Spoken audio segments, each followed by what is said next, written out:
Hello again, everybody. This is Derek, and I'm coming back at you with another wargaming and miniature video. In today's video, we're continuing on with our Land of the Free boot camp. And in this episode, we're going to be talking about commanders. The 18th and 19th century battlefields were controlled by the officers and gentlemen of the day. Warfare was conducted honorably, and there were often courtesies extended to the enemy that would be considered laughable by today's standards. The commanders were commissioned to maintain discipline and constrain their soldiers from performing unnecessary violence. Orders were dictated to the subordinates, who in turn passed along the information to lower-ranking officers who willed the men into action. In Land of the Free, there are two types of commanders that will represent this chain of command. The Force Commander, which is your overall commander. The Force is governed by a leader who is in overall strategic command of the groups in battle, this being a group commander. A Force Commander is not directly in control of any of the groups, but may intercede as necessary during the game. If a Force Commander steps in to issue orders to an element, then he will remain the commander of that element until the element has finished its activation for the turn. The Force Commander may supersede a group commander and issue orders to multiple elements ranging from different groups throughout the turn, as long as he is not attached to an element. There are commander special orders that require the commander to attach himself to an element. So if this occurs, then he will be unable to issue orders to other elements for the rest of the turn. And then there are group commanders. Group commanders are the subordinate officers to the Force Commander, who are directly in charge of two or more elements. It is their duty to interpret the orders of the Force Commander and utilize their resources, complete the force's objectives. A group commander has spent long periods of time training the soldiers under his command, so a group commander can never order any elements that do not belong to his group. Okay, you can only issue orders to units within your own group. Commander ratings. During the Age of Musket, officers were first and foremost gentlemen, and they conducted war in civilized and humane manner. Regardless of the type of gentleman and commander, they were revered for their generalship on the battlefield. These leaders might be low-ranking officers in charge of a few elements, or higher-ranking officers in command of several groups. Each player will have a force commander and a minimum of 2 group commanders as part of their force. Before the game begins, players will roll a d6 on this chart here for each commander and consult the table to determine his skill rating. The command rating represents my read of skills that each commander will exhibit on the battlefield. During play, the radius represents the entourage of messengers and lower-ranking officers conducting operations to deliver messages throughout the group or force. A commander also has a morale value that is projected onto his elements when he is directly influencing their will. Okay, so if you look at the chart, you can see that there's a 1 through 6, 1 being an incompetent commander, and a 6 being a highly skilled commander. Now, there is a morale value with a number, 8, 7, and 6. A smaller number is better because to pass a morale test, you have to roll that number or higher. And then the SPI is what's called the Sphere of Influence. It's basically their command radius. It's the area around the commander that he can command. And then you have command points. The command points are used during the game to give elements extra orders. Okay, so let's talk about the Sphere of Influence. The commander's ability to maintain communication and control over elements under his leadership is reflected by this sphere of influence. When elements remain within the SPI, they will receive orders and may be directly influenced by the commander using his special orders. All elements must start each action within the SPI to receive and perform the order. Only a portion of the leader's base needs to be within this range. So you don't have to measure to the edge of the element, right? That's not good enough. you have to be able to reach the leader. So you would be measuring all the way to the leader. And luckily, this guy's got a 12, and that leader base is exactly just under 12 inches. So he would be within a group commander who has a 12-inch command radius or sphere of influence. He would be in command. Now, a unit that is... Now remember, you measure to the center of a commander, not to the edge of his base. So from the center, I can reach this base here, but that's not the leader. You have to be able to reach the leader. So he would be out of his sphere of influence. An element outside the commander's sphere may perform a snap fire, a counter charge, and declare a charge reactions regardless of its location, but it may not be influenced by the commander's special orders. Morale. Each commander has a morale rating that is used to replace the element's morale when a commander is directly influencing the element's actions. So if you attach a general to a unit, you don't get like a +1 or a +2. It replaces it. If the commander is using a special order, or if he is attached to the element, then the element will use the commander's morale for morale tests rather than their own. Okay, command points. Fate and luck often outmatch skill and resolve during a battle. And sometimes the most idiotic leader becomes a hero. Command points give the commanders and their elements the opportunity to perform above and beyond the call of duty. Before the game begins, each commander will roll a die to determine their skill rating. Okay, we got that. Once each commander has a rating, they will be assigned a specific role to establish command points. For each turn, force commanders will always roll for their command points at the start of the turn before the players roll for initiative. Unless mentioned otherwise, group commanders will roll their CPs when they are activated each turn. Okay, so at the start of the turn, the force commander rolls his command point before any initiative is rolled. Now, the group commanders, they get command points as well, but you don't know what they are until you activate that group. Only elements within the sphere of the commander using the command point can take advantage of the special order. The command points may be used throughout the turn to perform commander special orders, but any unused command points, they may not be stored and carried over from turn to turn. At the end of each turn, the unused command points will be removed and a fresh set of command points will be rolled during the next turn. So command points are a resource that regenerate every turn. Commanders may spend command points to influence elements and the outcome of morale tests by utilizing the special order that best fits the situation. Once a commander spends all of their command points, they will not receive any more until the following turn. And here are what they can be spent on. Forced order. Okay, we talked about that in the last video.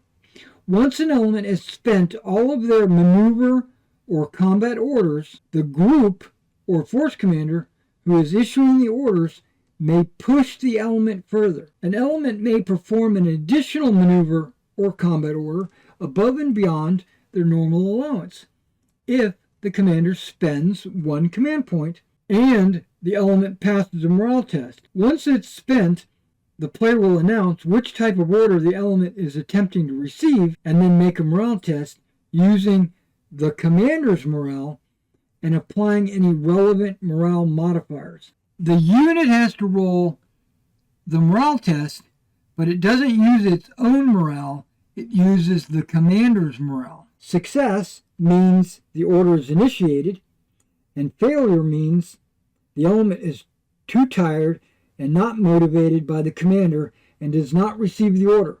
The element receives a disorder marker and ends its activation. An element may continue to receive force orders as long as it continues to pass the morale test, and the commander has command points to spend. For each successive forced order, After the first one, the element will suffer a -1 to its morale test, as well as other applicable modifiers. So it gets harder and harder the more command points you spend on a unit. For example, if an element is attempting to receive its third forced order, then it will suffer a -2 on its morale test, because it's -0 for the first one, right? If an element fails a morale test to receive a forced order, then it will suffer a disorder marker and immediately end its activation. The element loses its remaining maneuver and combat orders and may not receive any additional orders from the commander, including any free actions, such as giving an element a command point to store a maneuver or combat order. Yeah, if you fail the morale, you're done. Encouraging words. This is another commander's special order. An element may falter under the pressure of combat, and a commander may be required to boost its morale through an act of valor or inspired words. The group or force commander may spend a command point to have an element re-roll an action or morale test die immediately after rolling the die.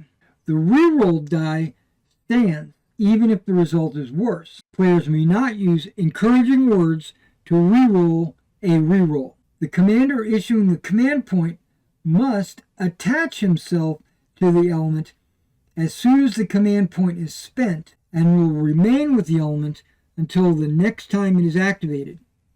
Okay, so to provide encouraging words, the general must touch the unit he's trying to encourage. And what does that do? Well, that prevents him from spending command points at the rest of his unit and focuses all of his attention on that one element. Another special order is wait for my command. If an element has exhausted either its maneuver or combat orders for the turn, the commander issuing the orders may exchange command points for the element to store as a combat or maneuver order. A stored combat order is for a future snapfire, and a stored maneuver order can be used for a countercharge. The command point used to issue a stored order is performed as a last action for the element, and unlike the element storing its own maneuver and combat orders, only 1 CP per element may be used to issue a wait for command. If the element fails a morale test attempting to conduct a forced order, it cannot be issued a command point with a wait for command. Yeah, because once you fail a morale test, you get disordered and you stop receiving orders. The next one, field promotion. During the game, commanders that are attached to an element are at risk of being a casualty of war. If a group commander is killed, then any other active commander may appoint a new group commander by spending 1 command point in order to assign a new group commander. At least one of the elements from the group missing the commander must be within the sphere of influence of the commander issuing the field promotion. So let's say he dies, and this commander can spend a command point to reconstitute the group commander, because at least one of the elements in that group is in his sphere of influence. If a force commander is killed, then a group commander of the player's choosing will become the force commander when he is activated. The promoted group commander will leave his group, and a new group commander will need to be appointed to the group using the rules above. Okay, a little complicated here. Not really, but...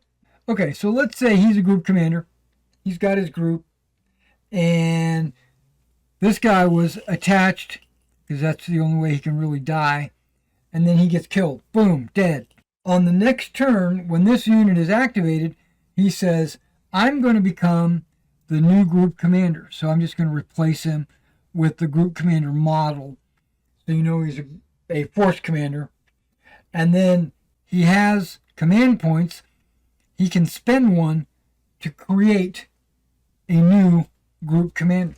Now, the rules don't say where you place the new commander, but I'm going to assume you have to place him somewhere within your sphere of influence. Okay, there's three more.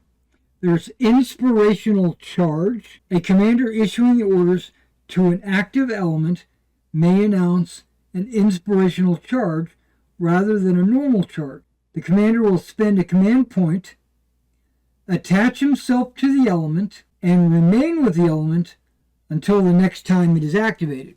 Let's say these guys are within 6 inches of this guy, and he wants to do a charge. He can say, I'm going to do it. I can spend a command point. He'll fly up here and automatically attach himself to the unit, and they'll do an inspirational charge. The element is required to do a morale test using the commander's morale rating and apply the following modifiers. If the morale test is successful, the element may re-roll any dice in melee that did not score a hit during the element's activation. If the morale test is failed, the commander is unable to inspire his men, but will remain with the element until it is activated in the next turn. Concentrated volley. The commander issuing the order may announce a concentrated volley before the activation element fires. The commander will spend a command point, attach himself to the element, and remain with the element until the next time it is activated. The element is required to take a morale test using the commander's morale rating and apply any appropriate modifiers. If the morale test is successful, the element may re-roll any dice that failed to hit during one shooting combat order. The element may ignore the effects of a ragged volley even after the re-rolls are made. And we'll get into ragged volley in the shooting. But it's basically you roll double ones. Okay, if the morale test is failed, the commander fails to properly time the volley, but he will remain with the element until the element is activated in the following turn. Okay, now both on the inspirational charge and the concentrated volley, it doesn't say they don't shoot, and it doesn't say they don't charge. They just don't receive any of the benefits for passing a morale test. So you would spend the command point, move the general up, and they would shoot. But with the morale test, you might get rerolls. And the same thing with the melee. You would still charge, but if you passed a morale test, you would get that rerolls. That's the way I'm reading it. Last one, rally. Commanders may issue a rally order prior to activating the element in question. The commander will spend a command point and move into base contact with the element, attempting to rally. The element is required to take a morale test using the commander's morale rating and apply any appropriate modifiers. Whether the morale test has been passed or failed, the element will be reduced to one unmodified maneuver order and one unmodified combat order for the turn. Once the morale test has been taken, the element will activate and begin to receive orders from the attached commander. The attached commander will remain with the element until the following turn when the element is activated. If the morale test is successful, the element may choose one of 3 options. Remove its current number of hits. So if it's got 3 hits, it can remove 3 hits. It says remove its current number of hits. Remove all disorder markers. If the element is exhausted and has no hits, it may raise its discipline from exhausted to shaken.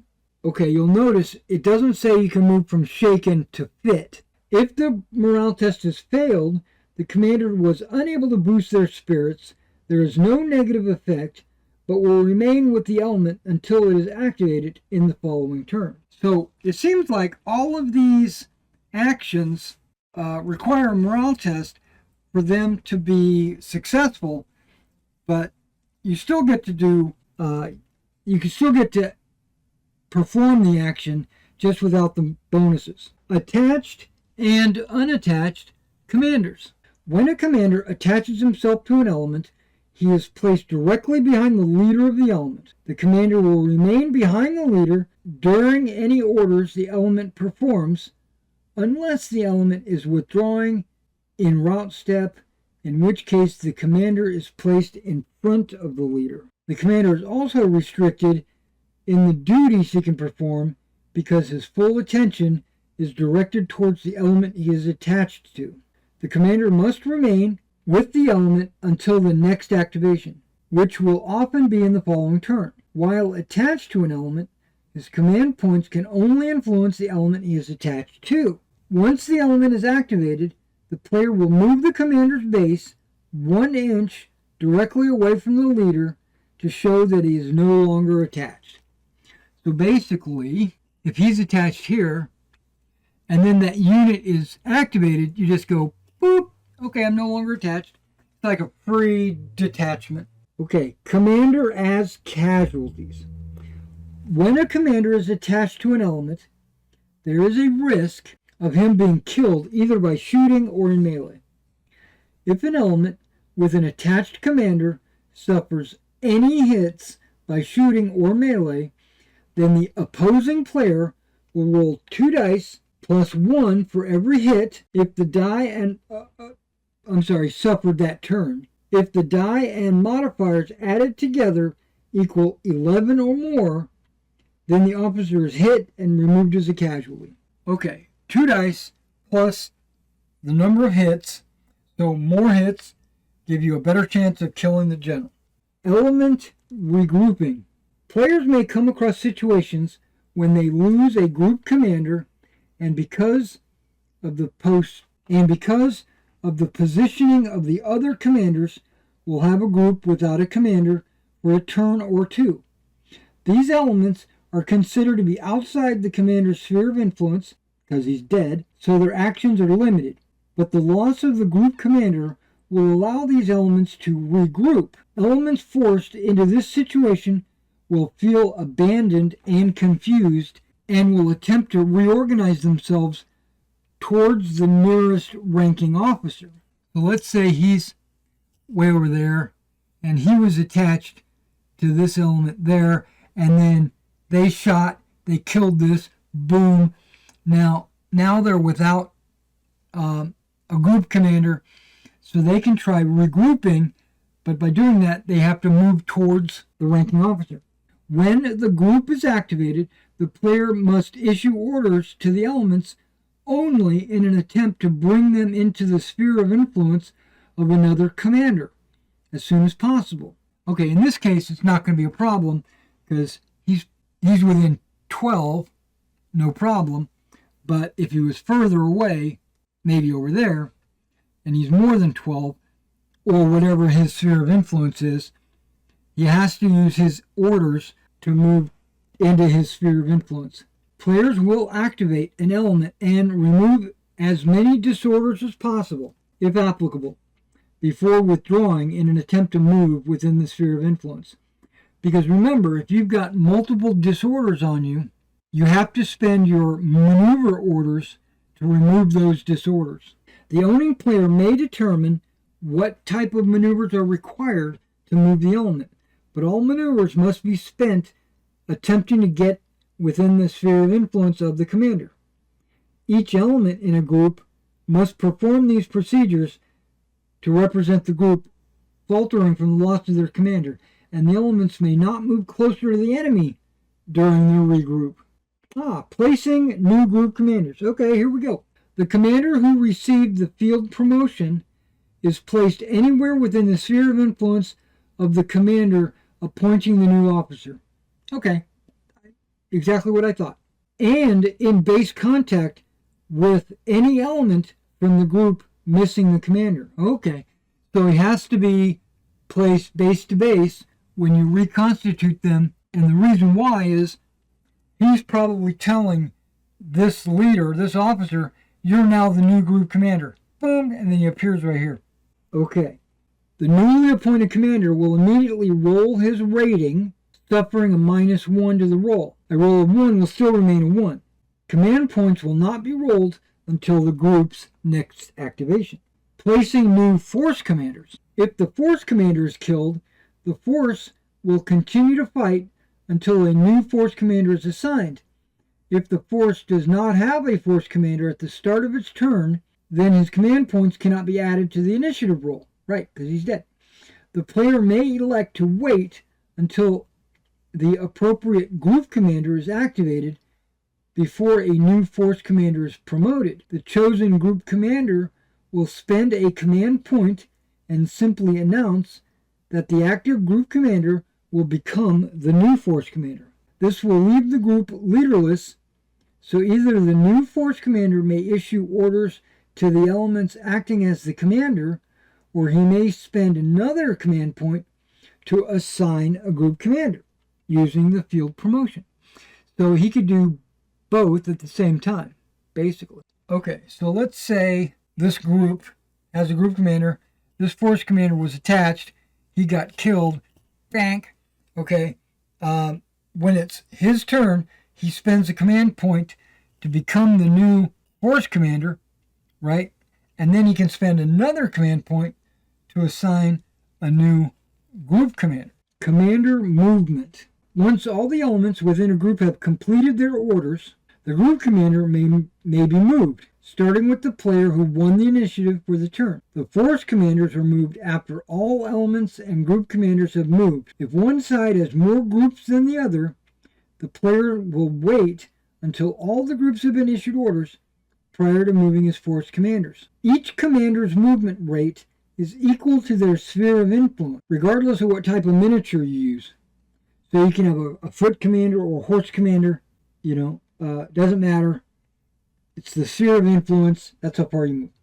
Commanders will either move 12 or 18, depending on their skill rating, determined at the beginning of the game.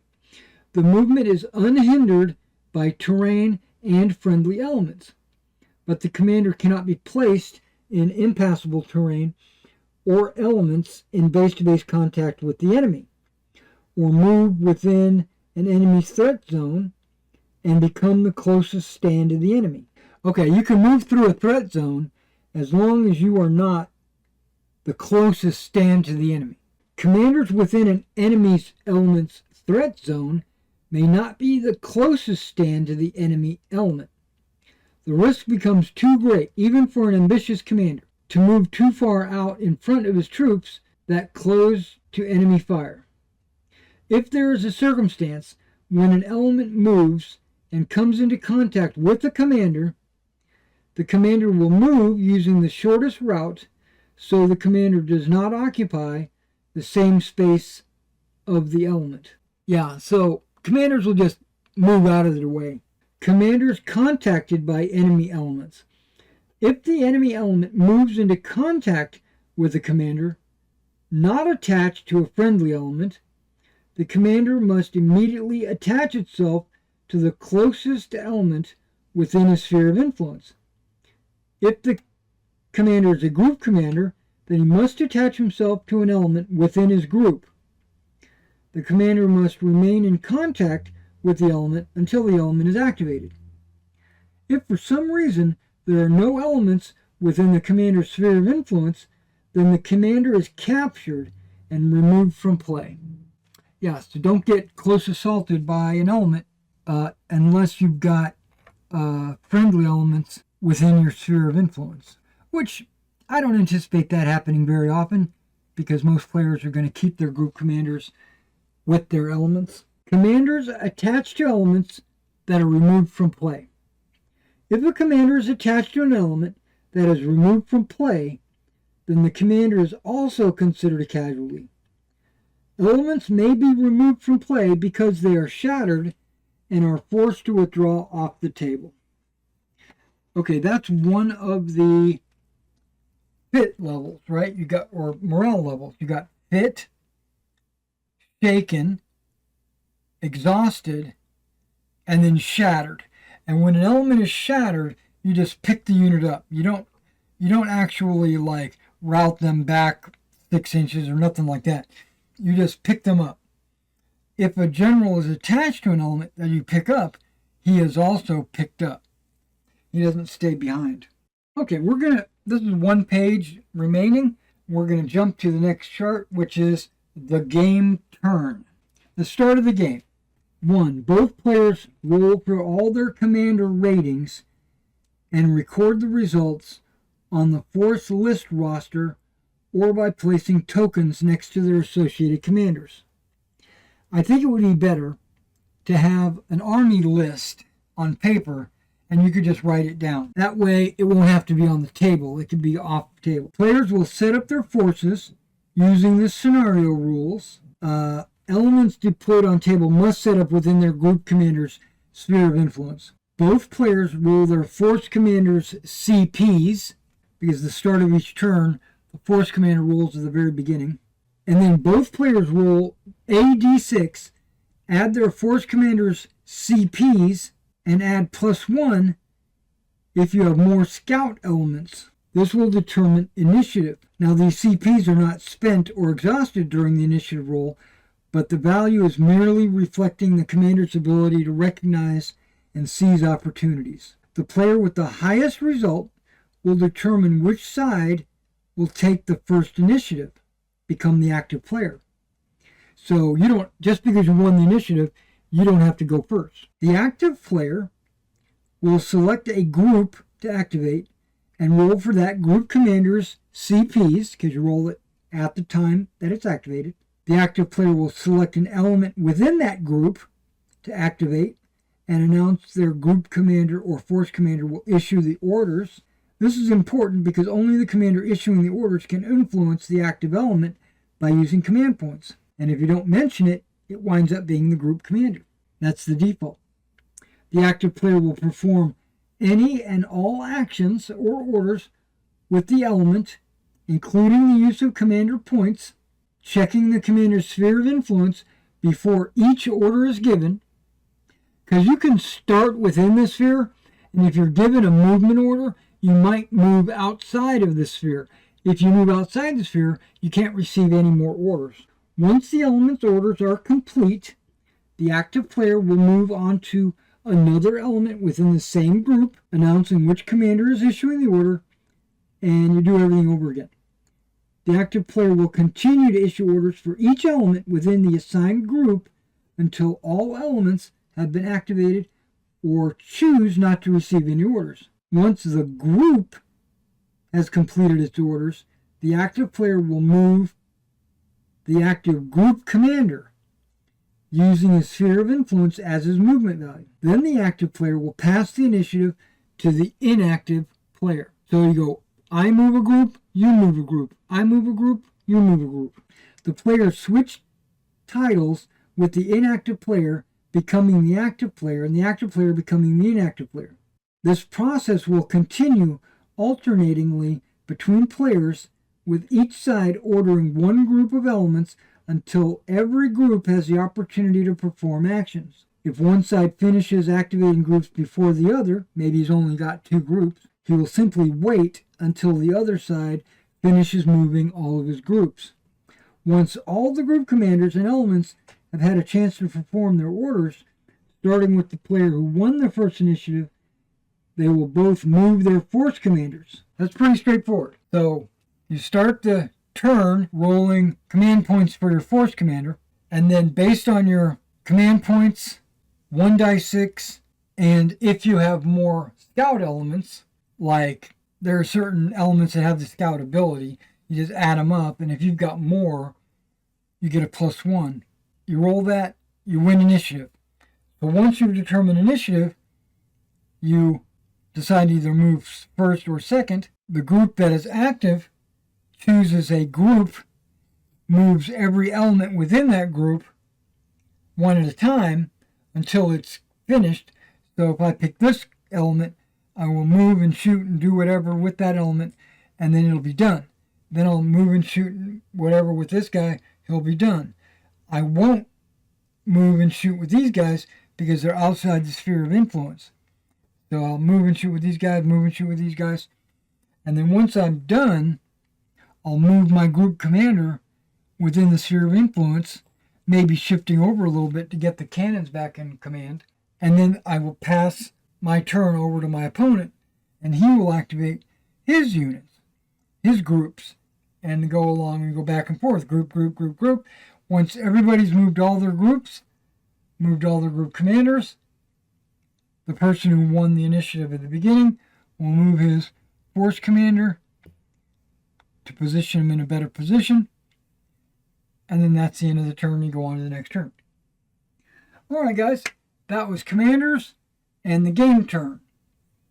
Thank you for coming out and checking out this video.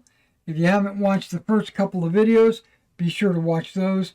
And when we move on to the next chapter, it will begin the shooting combat. Shooting combat is the next video. Alright, I'll catch you in the next one.